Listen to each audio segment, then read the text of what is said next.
lu tax ma tàmmoon être juge dañ ma koy laaj wante xam nga man nag dama fekk ne bu ma nekkee xaleel ba léegi nangu moon loo xam ne da ngay teg nit loo xam ne lu jaaduwul affaire wu àq ak yelleef te ma ko gëm c'est waxtu ma fekkaan koo xam ne ñu ngi koy noot wala di ko sonnal dama siy dugg même si ma yoon nekkulee.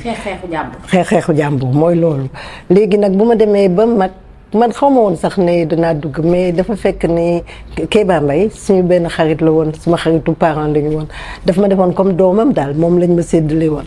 bu ma ñëwee nag ba nga xam ne passé woon naa sama bac ak yooyu mu ne ma waa yow looy def ma ne ko xamaguma daal mu ne ma kañ xam nga ndax yow magistrature nga war a def ma ne ko bon ma ne ko kooku de moom kiwuma ko woon parce que jigéen ñi bariwuñu woon wante nag bu fekkee mën na nekk mën naa ko def parce que man daal loo xam ne yoon la rek ak xeexal ñoo xam ne néew doole la mën naa ko def. kon nag amul benn problème si la commencé nag def suma études yi droit def yoo xam ne waroon naa ko def dem suma stage ba nekk magistrate. est-ce que yomboon na njàng mi. enfin jàng yi amul problème gis nga taxu ko jafe même gis nga bu ma dellu see ba dugg si magistrature bi pour man parce que pour man c'était normal jigéen la mais jàng naa comme góor ñi suma promotion ñu ngi woon juróom benn la ñu woon juróom góor ak man jigéen kon nag awma woon benn problème parce que xam nga bu may soog a ñëw dafa bariwul woon du ay jigéen ñi fi nekkoon yëpp Dakar la ñu nekkoon man nag bu ma ñëwee ba dem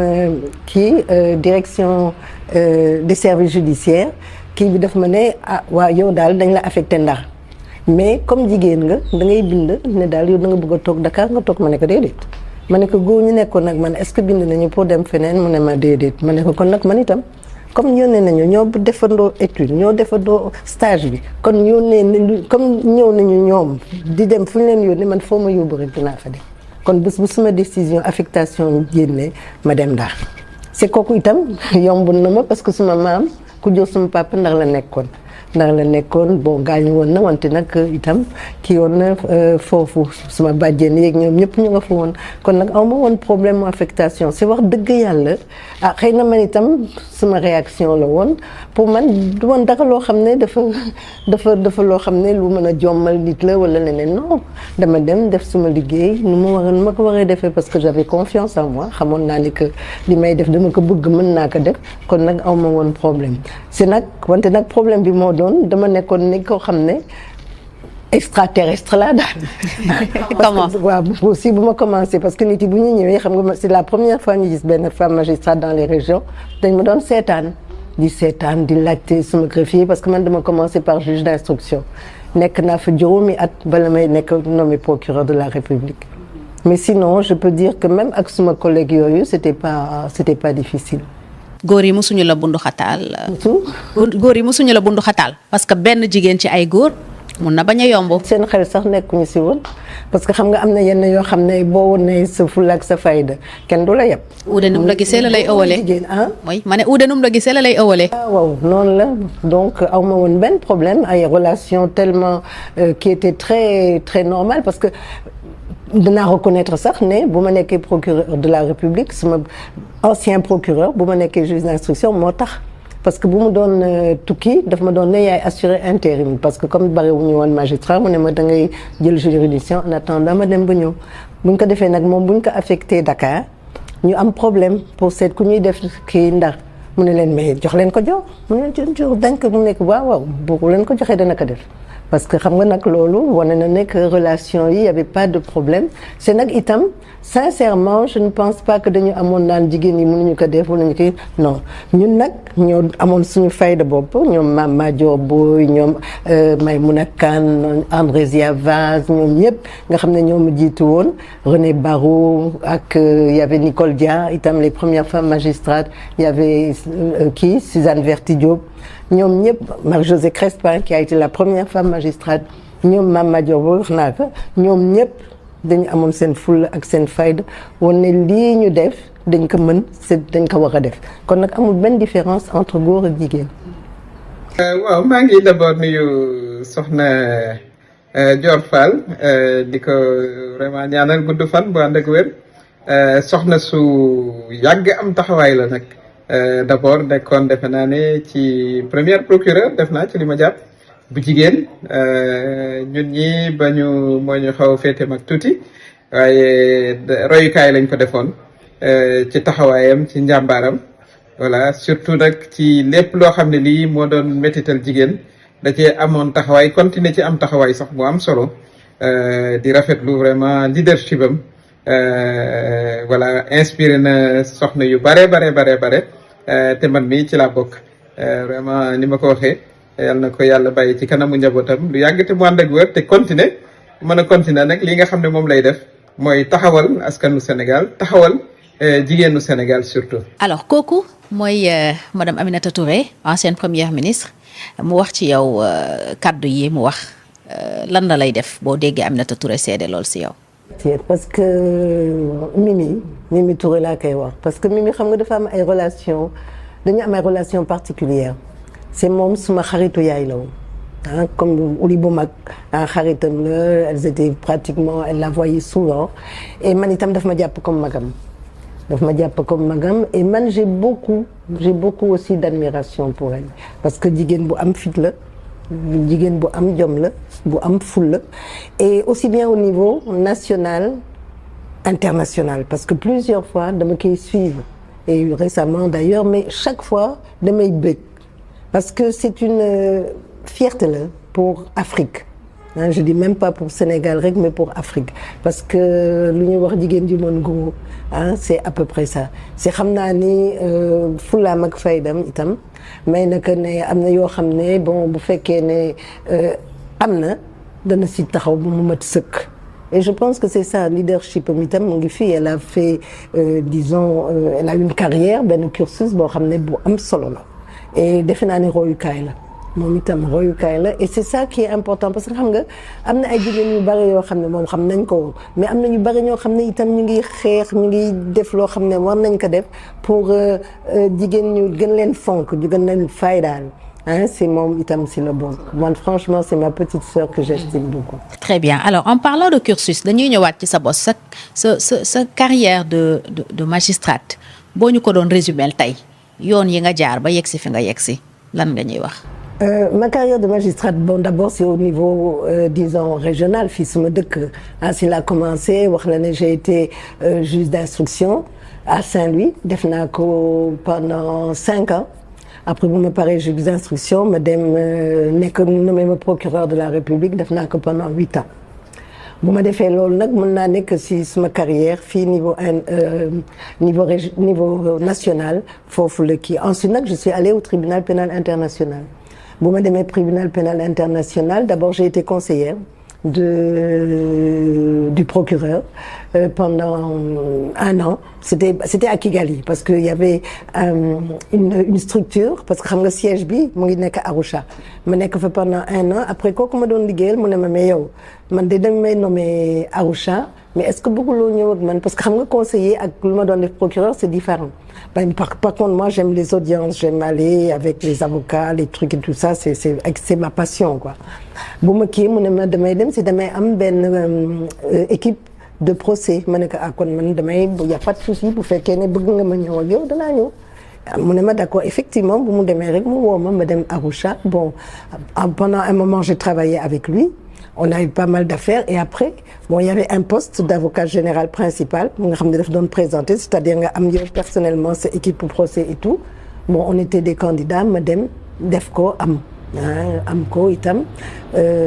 donc j'avais ma propre équipe de procès kii ko alors bu ma jógee ci tribunal pénal international j'ai été conseillère aussi au niveau de la cour pénale internationale qui est à La Haye avec Fatou Bensouda nga xam ne bon on avait travaillé ensemble à Arusha et bu ma demee foofu bon j'ai travaillé beaucoup pour eux dans des études de dossiers et tout ñu def ko et nag carrière de magistrate c'est-à-dire que am na benn moment boo xam ne xam nga pour lutter contre les dommages causés à l'environnement ils avaient fait comment ça s'appelle un tribunal qu'on appelait le tribunal de Monsanto, la firme, l'entreprise qui fait des produits, les OGM qu'il y a eu. Et donc, moi, je représentais l'Afrique. Il y avait 5 magistrats des 5 continents et je représentais l'Afrique. Afrique bi laa doon kii représenté. C'est foofu itam liggéey naa fi mais lenn loo xam ne tribunal d'opinion la woon, c'était pas un vrai tribunal. Et puis donc, loolu laa def si kii et pour finir, en tant que magistrat, dama participer itam si benn panel d'experts maa ko doon co-présider ak keneen beneen kii c'est un avocat moom pour ñu def parce que dañu bëgg lu ñuy wax dommage ici environnement bi xam nga jafe-jafe yi wala lu ñuy xam ne dañuy yàq zone beeg bois yeeg yooyu tout ce qui est ressources naturelles donc dañu def benn texte boo xam ne dañu bëgg ñu dugal ko si statut de Rome bi nga xam ne ce sont des crimes qu'on considère comme un crime c'est man maa doon co-présider ak ñeneen et il y avait vraiment des experts de tous les niveaux que yooyu donc sama carrière un peu dans le droit dans le truc si yooyu laa ko doon def. loolu la alors est-ce que am nga benn jafe-jafe boo jànkonteel ci sa carrière boobu. non honnêtement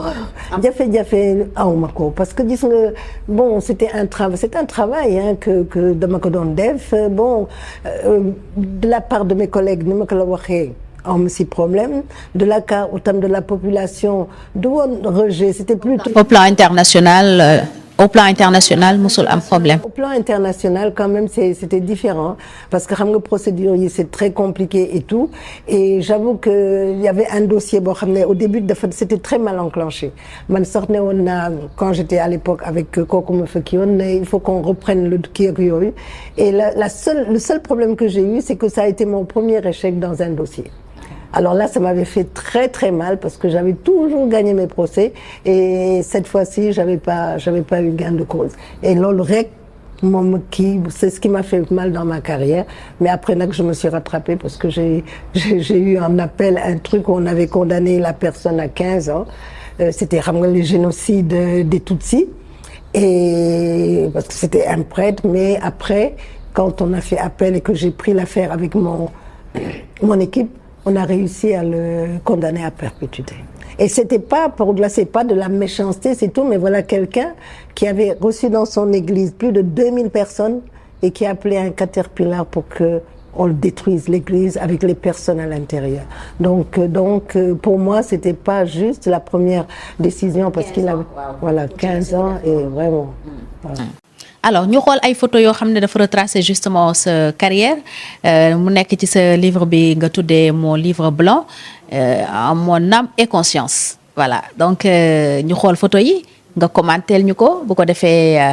ñi nga xam ne ñooy seetaan ñu mun a am un peu une idée de sa jaar-jaar en image soo ñu munee commenter livre bi ak photo yi ci nekk justement waaw yenn photo yi nga xam ne mooy retracer sa carrière.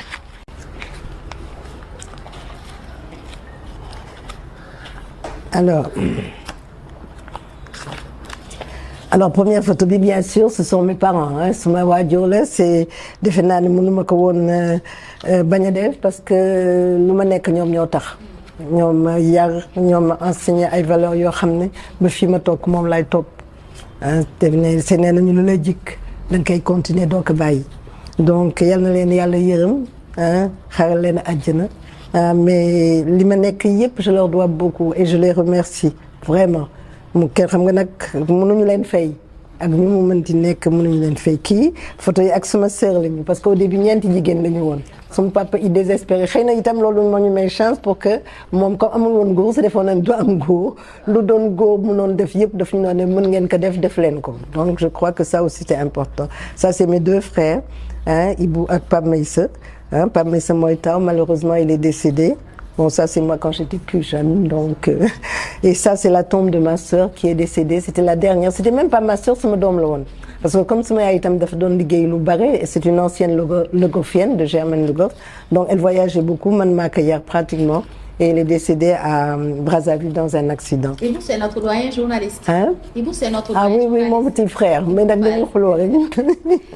Ibou, alors ça, c'est l'école normale, ma mère. Bon, ça, c'est une photo de parachutiste parce que j'ai fait du parachutisme. Ah oui. Et j'ai mes 2 brevets de parachutisme, ils sont là. 282. Mais à l'époque non, on était parce que je voyais des gens faire et puis bon c'était la majorité des hommes mais bu ma gisee ay jigéen nekk fa ma ne mais bu fekkee jigéen mën na ko def xaw ma lu tax man je vais pas essayer, c'est un sport et c'est comme ça que je suis allée faire de trucs. Alors là c'est quand je faisais mon stage au CNEJ, au Centre national d'études judiciaires en France, avec mon père, parce qu'on prêtait serment pour pouvoir donc aller dans les dossiers et tout ça. Donc là, c'est moi. Là, c'est quand j'ai été donc procureur de la République. Ça, là, à l'époque, j'étais déjà procureur. Bon, là, c'est ma carrière, magistrature. Bon, après, là, j'ai fait donc un peu d'écart en allant à la Sonatel, à l'éducation surveillée, de la protection sociale. Bon, là, ce sont des photos quand j'étais à l'ONDH. Avec Mamba Silian et puis l'éducation surveillée, la protection sociale, j'étais directrice et on avait créé un centre AMAD et c'est qui avait été créé l'AMAD mondial par la princesse Caroline de Monaco. Alors là c'est à Arusha quand j'étais donc avocate au bureau du procureur de la République, avocate générale, ça c'est les missions qu'on faisait. Ici donc c'est avec Fatou Bensouda bon et puis il y a les conférence et voilà. lan nga réaliser ci sa carrière lu la gën a neex. lan nga say succès ci magistrature bi lan nga ko jàppee tey nga toog nga ne bii sama succès la sama réussite la. sama succès xam nga mooy lan sama succès mooy quand j'ai quitté Saint-Louis quand j'ai quitté Saint-Louis bu may dem Saint-Louis ba nga xam ne bon mooy dañ ma ñaan laajoon bon parce que man xam nga man j'aime bien les challenges. Et j'ai fait 13 ans à Saint-Louis et je savais que maintenant, bon, il n'y avait plus rien à prouver, il n'y avait plus rien à faire. Donc, les femmes, j'ai montré que jigéen mënoon na nekk procureur de la République comme góor amul benn différence def liggéeyam ak fulaam ak fayda kenn mënu ko kii. Léegi dama doon dem c'est question bi dama ko doon laaj mais est-ce que def naa sama liggéey nu mu ko waree mais réponse bi laa am et ça duma ko fàtte mukk. Parce que dama toog benn ba suma secrétaire ne ma am na ay notables lay seet ma ñëw mais il y avait une dizaine de notables ñëw toog je les connaissais pratiquement ñu ne ma ñun daal dañ la ñëw seet si parce que dañu dégg ne que da ngay dem léegi dañu bëgg a xam lenn sa dem bi est-ce que yow nangu nga ko da ngay dem wala dañ la fab rek affecté parce que bu fekkee dañ la fab affecté noonu gis nga ñi ñëpp a toog dañu ne dañuy dem seeti Abdou Diouf pour mu bàyyi la fi billaay non mais chaque fois que j'y pense sax j'ai dem pour ñu bàyyi parce que pour moi j'ai décidé c'est fini Saint-Louis et moi c'est fini dañuy dem pour wax ko mu bàyyi la fi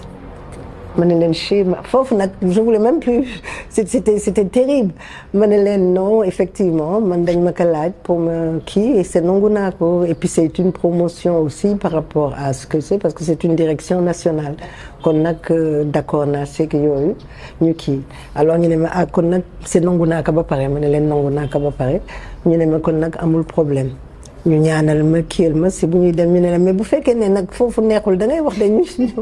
et je savais que c'était fini nga dellu si waa ça je pense que c'est un succès pour moi parce que ça m'a daf ma woon ne que effectivement bon li ma def bonul li ma bu def si ndar donul parce que bu ñu jógee ba ne dañuy dem pour seet la pour ñu bàyyi la fi c'est que vraiment ils ont apprécié le travail et c'est ce qui m'a incombé. Madame Dior Fall Sow defe naa ni jigéen ju ràññeeku la ci justice parce que depuis 1976 bu ma juumul ci la nekkoon procureur de la République am jaar-jaar yoo xam ni honorable y compris tribunal pénal international nekk jigéen joo xam ba léegi woy wu rafet rek la ñuy dégg ci moom ci taxawaayam ci ay argument def naa ci ñi gën a jëmmal gën a jox gëdd justice ci la bokk def naa loolu sénégalais yëpp mën nañ ko témoigner te affaire bi yàgg na te lu ñuy wax lu yàgg dëgg la donc magistrat bu digne la bu xam ne bi vraiment référence la. Fall Sow fekkante ngeen ci monde judiciaire bi lan la musa def loo xam ne lu remarquable la lu la marqué yow en tant que avocat parce que avocat ak procureur moom dañuy jëflante. waaw disons que moom avant man may nekk avocat déjà moom magistrat la woon te taxawaay bu rafet bu ràññeeku la amoon. ba ñun bi ñëwee en 1982 aussi ba bi muy fii dem pour le tribunal du Rwanda ak jaar-jaar yi mu jaar yëpp vraiment parcours bu honorable lañ ko xamee donc loolu la ñu mën a wax ci moom ci témoignage te gëm naa ni nitu justice yi ko xam yëpp aussi même wax bi la ñuy wax ci moom même parcours bu honorable bi la ñuy wax ci jigéen jooju. procureur lié ak pouvoir exécutif parce que mooy patron wam